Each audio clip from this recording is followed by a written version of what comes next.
जय विज्ञान जय अनुसंधान, एक राष्ट्र एक संविधान एक ध्वज एक चुनाव। सम्मानित मंच, समस्त अतिथिगण और मेरे प्रिय युवा साथियों, नमस्कार।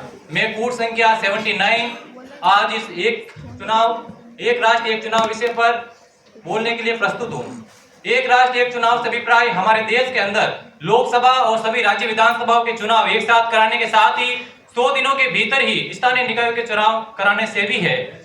एक राष्ट्र एक चुनाव की उपयोगिता और इसकी व्यवहारिकता को जानने के लिए भारत सरकार ने पूर्व राष्ट्रपति रामनाथ कोविंद की अध्यक्षता में एक उच्च समिति का गठन किया, जिसने विभिन्न विषयों के विशेषज्ञों के साथ परामर्श किया और कश्मीर से लेकर कन्याकुमारी और गुजरात से लेकर अरुणाचल प्रदेश से प्रतिक्रियाएं प्राप्त की, जिनमें से 80% ने इसके पक्ष में अपना मतदान किया।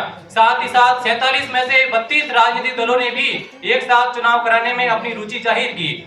समिति ने 191 दिनों के अपने गहन शोध और अनुसंधान के आधार पर रिपोर्ट रखी, जिसके अनुसार एक साथ चुनाव कराने से चुनावी खर्च में बहुत भारी गिरावट आएगी, जिसका उपयोग जन कल्याण के कार्यों में किया जा सकेगा। बार बार चुनावों से जो समय वेस्ट होता है उसमें बचत होगी और उसका उपयोग हम नव निर्माण में कर सकेंगे।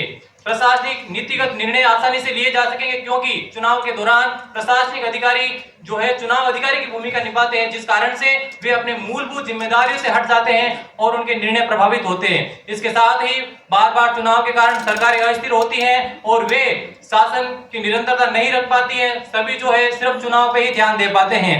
इसके अलावा जब चुनाव होते हैं तो बार बार आचार संहिता लगती है, जिसके कारण से सरकारें महीनों महीनों तक विकास की योजनाएं नहीं बना पाती हैं। अगर एक साथ चुनाव कराने में हम कामयाब हुए तो यह जो समय की बर्बादी है इससे छुटकारा मिलेगा और इस बचे हुए समय का उपयोग हम भारत को एक विकसित राष्ट्र बनाने में कर सकेंगे। इसके अलावा चुनाव विद्यालय में संपन्न होते हैं, जहां विद्यार्थियों की पढ़ाई भी कई दिनों तक बाधित होती है। अगर चुनाव एक साथ हुए तो हम विद्यार्थियों की पढ़ाई की दिशा में भी आगे बढ़ेंगे। इसके अलावा आज हमारी पृथ्वी ग्लोबल वार्मिंग और पर्यावरण प्रदूषण जैसी घातक बीमारियों से जूझ रही है। जब चुनाव कराए जाते हैं तब अर्धसैनिक बल जैसे ITBP, SSB, Assam rifles, CRPF, CISF एक क्षेत्र से दूसरे क्षेत्र भेजी जाती है, जिसमें बहुत बड़े परिवहन व्यय के साथ ही साथ इन वैश्विक चुनौतियां जो पर्यावरण से जुड़ी हुई है उनमें भी बढ़ोतरी होती है।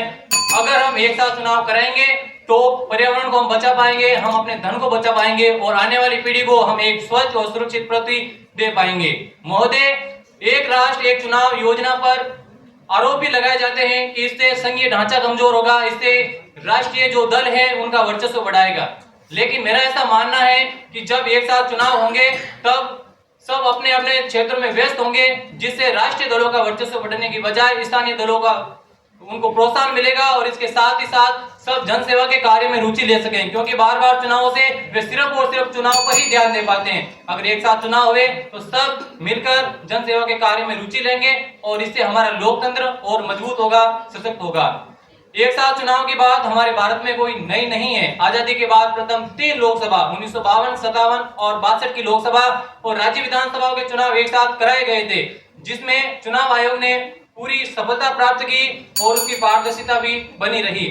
ऐसा नहीं है कि भारत ही एकमात्र देश है जो एक साथ चुनाव की बात कर रहा है। विश्व के कई देशों में, विकसित राष्ट्रों में भी एक साथ चुनाव कराए जा रहे हैं। आज जरूरत इस बात की है कि हम इसके राष्ट्रीय महत्व को समझें और सन 2047 तक भारत को एक विकसित राष्ट्र बनाने के लिए जरूरी है कि हम इसके राष्ट्रीय महत्व को समझने के साथ ही साथ हम युवा लोग समाज में जन जागृति फैलाकर राष्ट्र निर्माण में अपना अहम योगदान प्रदान करें। स्वामी विवेकानंद जी ने भी कहा था, जिस ओर देश का युवा अग्रसर होता है, राष्ट्र स्वयं भी उसी दिशा की ओर अग्रसर होता है। आज देश की 65% आबादी युवाओं की है, जिनके कंधों पर राष्ट्र निर्माण की महज की जिम्मेदारी है। मैं सभी युवाओं से अनुरोध करना चाहूंगा, जमाने की बात सुनकर तू अपनी अदा मत बदल, जमाने की बात सुनकर तू अपनी अदा मत बदल, तू यकीन रख उस खुदा पर, यूं बात बात पर उस खुदा को मत बदल, यूं बात बात पर उस खुदा को मत बदल। धन्यवाद। जय हिंद, जय भारत।